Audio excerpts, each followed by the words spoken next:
Hey, how's it going, everybody? Welcome back to the channel. And so, I decided to go mid-range budget. Um, right. So basically, giving my Pixel 6 a break. I've been pushing it pretty hard the last couple of months, so I decided to give it a break and just kind of like activate service on my Pixel 5a and keep the service on my OnePlus. Now, here's the thing, and it's like a question that, I mean, people tend to. I mean, it's in the tech community. That's what it's all about, really. Like most people just really are concerned about having the latest and greatest, right? They gotta have a phone that's got like Android 12, Android 13 on it. They gotta have, just like the latest and greatest, right? But to really just kind of like go and appreciate something, even though as old as like the OnePlus N10, which is not that very, it's not very old at all whatsoever, um, and to be able to use it. I mean, to me, it's a refreshing thing. I've said that in previous videos covering this. And reasoning to go into the Pixel 5a to give my Pixel 6 a break and just kind of just, use it. So that is the idea of using the Pixel 5a alongside the OnePlus. Um, and I have to say that, some of the things that I enjoy with my Google Pixels, the OnePlus is able to kind of measure up. Now, definitely photos, it's not going to beat out the Pixel 6 or even my Pixel 5a. But I can tell you guys, even with the native camera, it comes dangerously close. And what I mean by that is that the photos that I take, they're nice. And what really matters is what I upload, right? It is my Instagram, it is my Twitter, my Facebook where I share photos.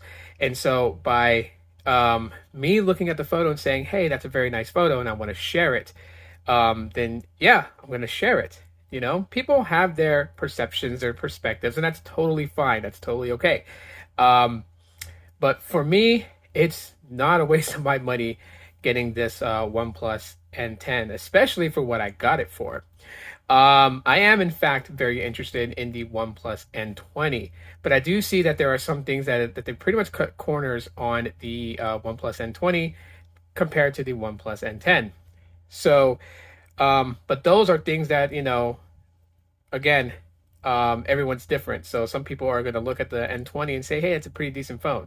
Other people are going to look at it and see that it's missing things that the N10 had and say, hey, why did they do that? Why did they cut that corner?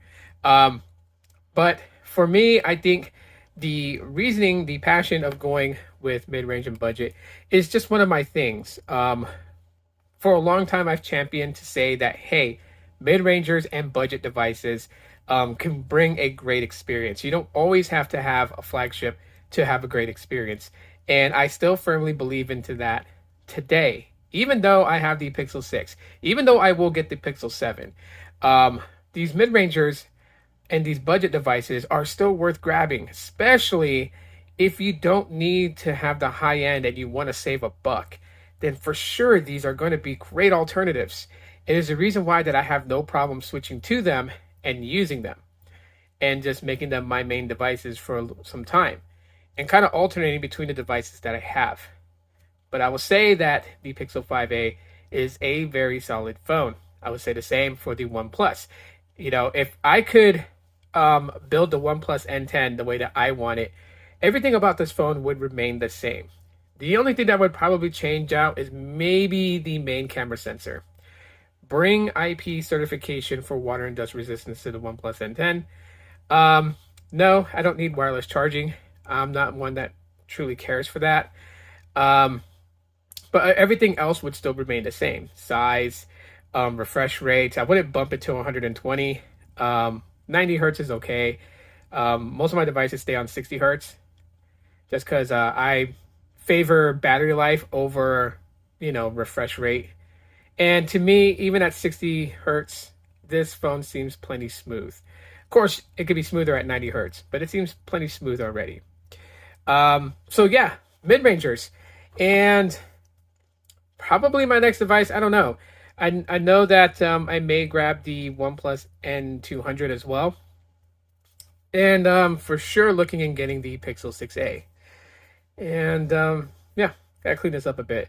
The missus was using the 5a and ended up taking it back because she now owns and is using the Revel V Plus 5G. She liked the phone because of the color. Go figure, right? So yeah, she's happy with it, and I'm happy with these. So, anyways, that's just my quick thoughts on these budget devices. Let me know what you guys think in the comment section of the video. Are budget devices strictly out of the picture for you, or would you even give them a shot? Let me know. Thanks for watching, and as always, aloha.